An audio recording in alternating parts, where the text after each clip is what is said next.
Hello and welcome to my podcast. Do me a favor, subscribe to the John Keim Report wherever you get your podcasts. If you're watching on YouTube, hit that like button, hit that subscribe button. You can find us there as part of Ampire Media, Ampire. Always much appreciated when you tune in. Don't forget, you can read my work on ESPN.com.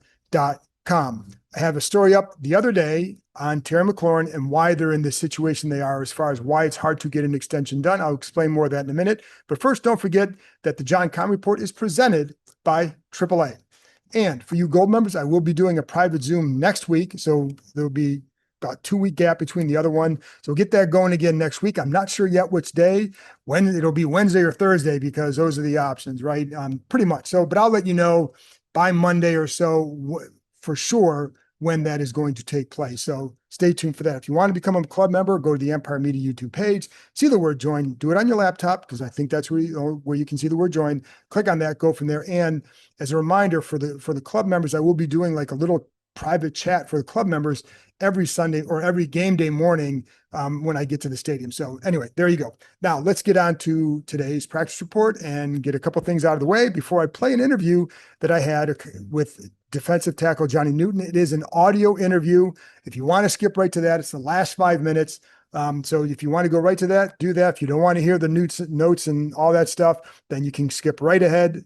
Be my guest. Johnny Newton was pretty good. Talked a lot about like play recognition, why he made certain plays the other night, where he feels better. And then before I get to that conversation, I got a couple little things that I picked up from some offensive linemen about him that I think you might want to hear. Anyways, so today, oh, by the way, real quick on the McLaurin story. So I boiled it down to 4 sections. One was age. They clearly see him like they don't want to pay someone who's going to be 31, 32, 33, a mid-30s per year extension. They don't want to get into the 30s. So they see that differently than McLaurin. They see the fall of the decline of guys who are in their 30s, hit that 31-year point, and they go down. Julio Jones went down by a decent amount. Andre Johnson, DeAndre Hopkins, guys who are at a higher level, and they all took a dive at that around that stage. So now, but for McLaurin, he can say, listen, this is only his 7th year. All those other guys were going into the 8th year or more when they hit that stage. This is only his 7th year when they hit 30. When there's only his 7th year, so he doesn't have the same wear and tear on his legs. That's his retort. And then he looks at DK Metcalf in that deal, very similar stats. And he can say, like, hey, this guy got it. I'm just as good or better than him. Give me a little bit more. They're going to look at it and say 2 things. And this goes back to leverage. But one is DK's 2 years younger. He's also like people I talk to in the leagues, like they also point out, dude, 6'4", and he has speed. Like that's why they're going to give him more because of what they think he can do as he ages. Also, he was traded for by Pittsburgh. They needed to give him a good deal to make sure he signed. Otherwise, it's not a good trade. So those are some differences. And the leverage part for Washington, and you can look at the leverage and say, hey, they need him on the field. We all know that. They're better with him on the field, period. But Washington say like, yeah, that's, there's no doubt with that. But he's under contract. So if you don't play when you're under contract, you lose game checks. And if you lose game checks, nobody likes that. So, and it doesn't help you going into your free agency year if you miss a lot of games because you want to prove what you can still do at this age and going down the road. Other thing is they're not paying for what happened. They're paying for what they think will happen. They don't want to pay a tax for what happened under Dan Snyder. They want to pay for what they think you're going to do moving forward. And it's very possible that they see if they get to the 28 million, which some people have told me they think that in the league, it felt like they believe that Washington would get to. Don't know for sure yet, but that's one thing that there's some sentiment out there. If that's the case, that it could be that Washington feels like even that's at the very high end of what they want to pay. But this goes back to now precedent. They don't want to set a precedent of going way, too high for a lot of players because they have guys like Laramie Tunsil up next year, Frankie Louvu, possibly Marshawn Lattimore if they want to retain him. Deebo Samuel's a free agent. They'll have other contracts down the road. They don't want to set the precedent of going far above where they believe the player should be paid, whether it's right or wrong, fair or not. That's how they're seeing it. And, so that's why we're in this spot. They just see things differently. Anyway, that's up on ESPN.com. Go give it a read. Let's get to today. And I'm going to, again, play the conversation with Johnny Newton in just a few minutes. So the one thing we learned today, no joint practice against the Ravens. That is a blow, I think, to this team. I know Dan Quinn, like they set up their preseason based on having that joint practice, in part on knowing they'd have a joint practice with the Ravens, but also, of course, with the Patriots last week. So this now, the starters weren't going to play in the first preseason game because of the joint practice. They are going to play a little bit against the Bengals. Quinn said they would not play more just because there's no joint practice, and they're not going to play in the third preseason game. So they're not going to get this kind of work that I think that they would have liked going into the season. So a little bit different than last year, where they did have those two joint practices, and that second one was very beneficial against the Dolphins because I think they saw a lot of improvement from the first one against the Jets. And if you remember, Jane Daniels had a great day in the red zone against the Dolphins in that joint session. I'll be curious to see how they replace that joint practice, what's scheduled for the joint practice, with what they do in practice, like to maybe replicate a little bit of what you would have had in a joint session, much like what they did with the Burgundy Gold scrimmage. I don't think they'd have a scrimmage with that, but would they do something that's a little bit more enhanced than what they normally do, just to give them more intense work? Because I think you need that going into a season, right? So I do not believe this was something that they really wanted to have happen, for sure. So anyway, that's one thing. Today they did a jog through essentially in the bubble. It's a new practice bubble. Yes, for those wondering, there is a new bubble smell. So you can see, I'm putting some B-roll up here of the inside of the bubble. There's more burgundy in there. I kind of joked, like when we walked in there, felt like I was walking into the Arizona State bubble last year when we were out in Arizona, because it's the same thing. So like burgundy color on the bottom, and then just obviously a white bubble up top, higher bubble. Just it's a nice new facility and for them. So anyway, that's where they were. It's a jog through, and that's essentially what they did. So not a whole lot to learn from their practice, but I do have a couple more notes. So did not see Zach Ertz out there, Laramie Tunsil, Von Miller. I don't think there's anything significant to that there. They did have some different offensive line combinations without Tunsil there. Today, Connolly was at left tackle. There was Julian Good-Jones was at left guard. Then you also had obviously Biadasz, but then Allegretti, of course, at right guard. And then it was Andrew Wiley out at right tackle. So that's how it was looking today. A couple transaction moves. They signed safety Daryl Worley. Remember that Tyler Owens is dealing with a toe injury. He's not out there. So, they want another body in there. He's an experienced guy, has I think it's 65 starts in the NFL with I think it's 7 different franchises. So he obviously has experience. They also cut receiver Michael Strawn and signed receiver River Craycraft. He was back there catching some punts listen, they have 4 or 5 guys back there catching punts. He was one of them. So anyways, he also has experience, and he played a lot the last couple of years with Miami. He has 32 career receptions, 25 of which were in the last 3 years combined in Miami. So anyway, those are some of the moves today. Did see Marcus Mariota out there after practice throwing. We have not seen him practice in a little bit, and he's got the lower leg strain. He was out there throwing for about 25 minutes or so after practice. And first with Jaden Daniels was out there, Josh Johnson out there, obviously with quarterbacks coach DeVita Pritchard. With Daniels, they were doing a lot, like running at him, forcing him to throw on the move. And the dude throws, like his arm whips. It just whips. And that's why he's often his arm there's a quick release. And that's what they see. There's no windup. It's a quick release. Boom. It's why he's effective in those tight window throws, and why he can when he sees it, man, that ball comes out. There's not a windup, and it reduces the ability for the defense to get there. So anyways, we saw that after practice, but Mariota did throw. Sounds like he's getting closer to getting back. They need him back. If he's not, this is one reason why, and Nikki was on the podcast recently where we were talking about do you keep a third quarterback because of the issue with Mariota? And certainly if there's a question there and you want to keep a backup, it has to be Josh Johnson in my mind, right? Certainly outplayed Hartman the other night. Hartman continues to work ahead of him in camp. So we'll see what happens there. All right. A couple other things that just jump out today. Deebo Samuel's personality on the sidelines, he's a guy.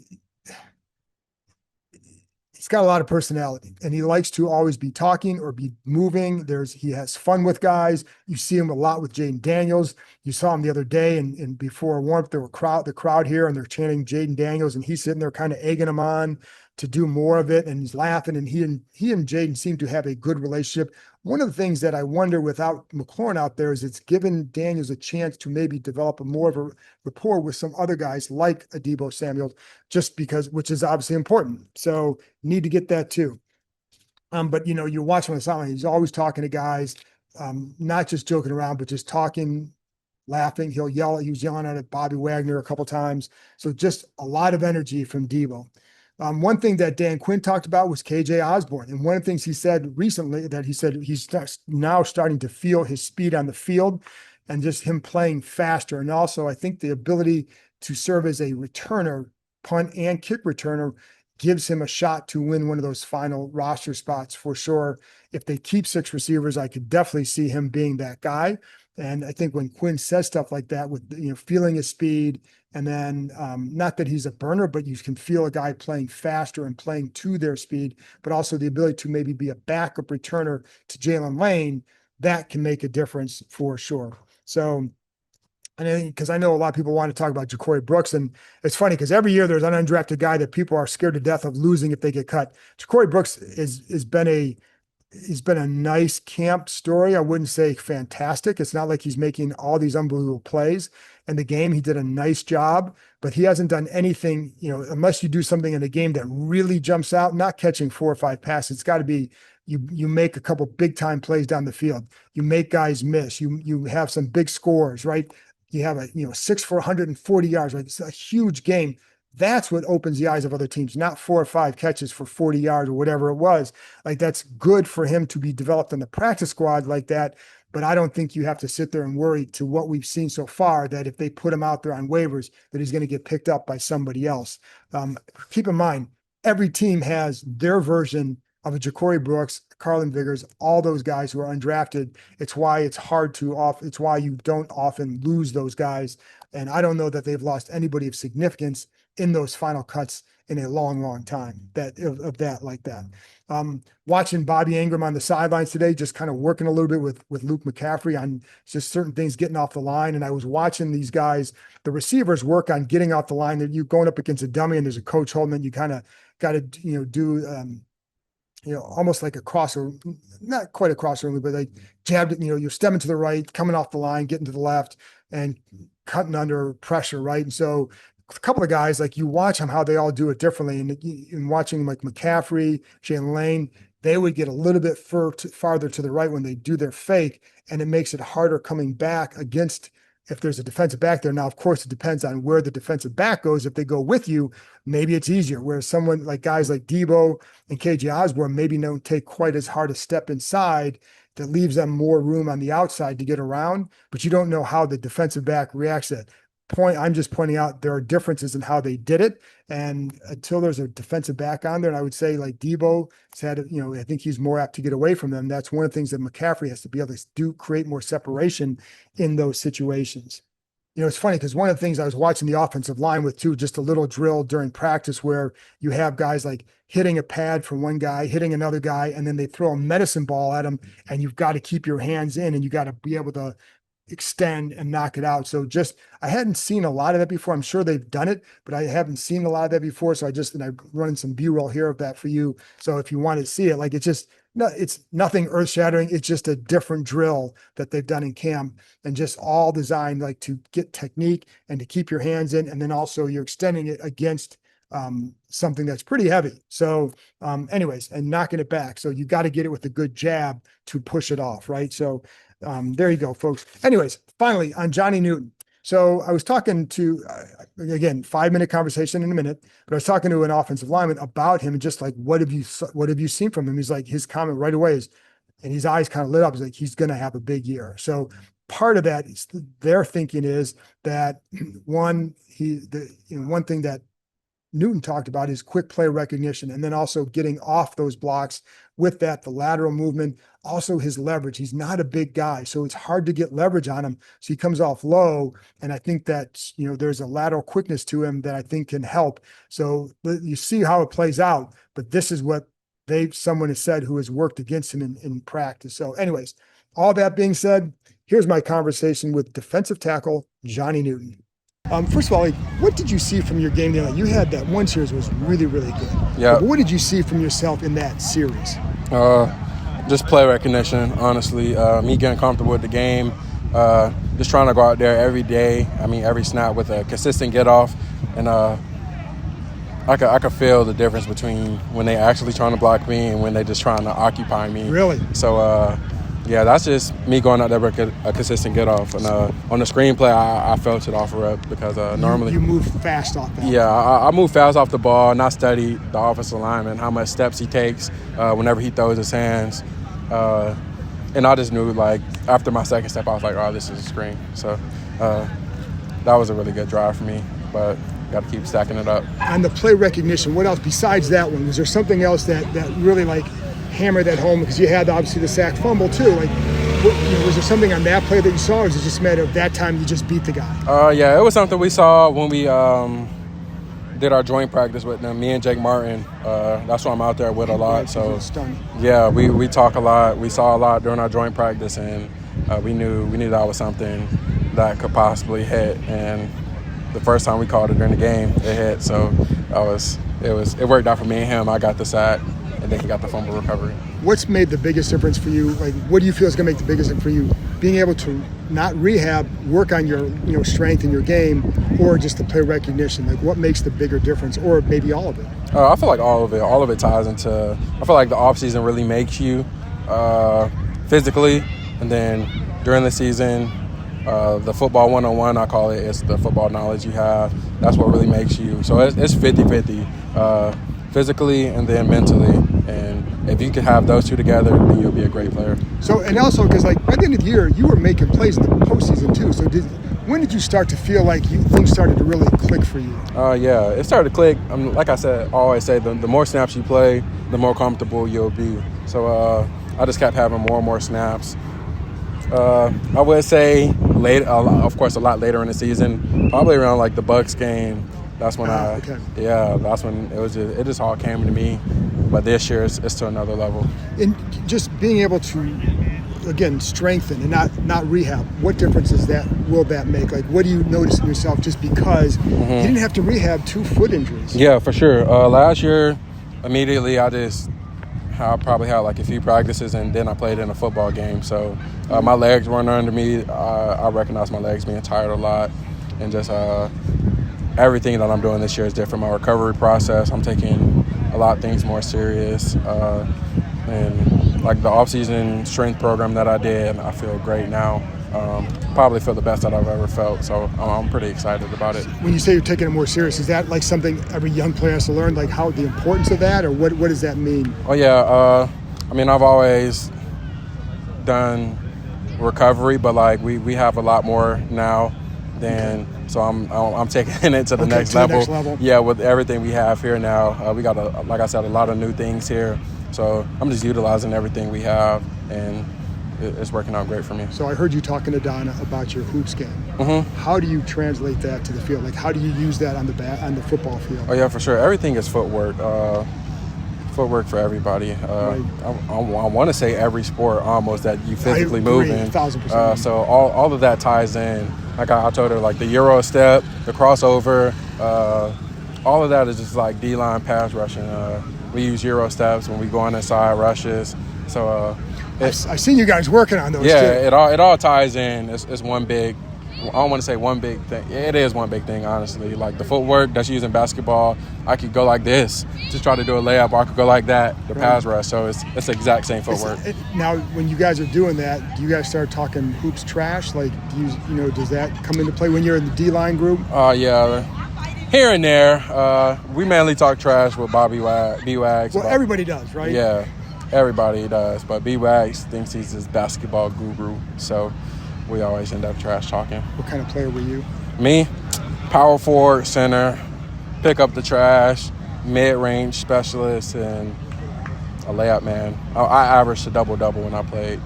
How big were you at that time? I was probably around 225, and then I got up to like 250.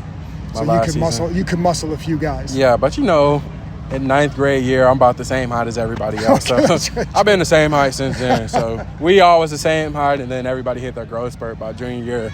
and then it was it's pretty ugly. Last thing then, so what are you expecting for yourself this year? And there's more depth there, so there's more of a rotation. So, but what are you expecting for yourself? I'm just expecting for myself to keep getting better in every aspect. I know what I'm capable of doing, and just proving to myself that I know what I can do. I feel like just going out there showing what I show in practice, what I showed in college, that's what I'm capable of doing, and just proving myself that that's still me.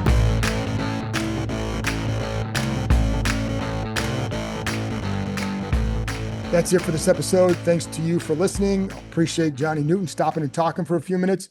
And I will be back on Friday with another episode, wrapping up yet another training camp practices. We only have a couple more of these for the daily reports, because I think the last time we can watch them for a full practice is, I think maybe next week. I don't know. We'll figure it out. Anyway, folks, that's it. Talk to you next time. Thanks.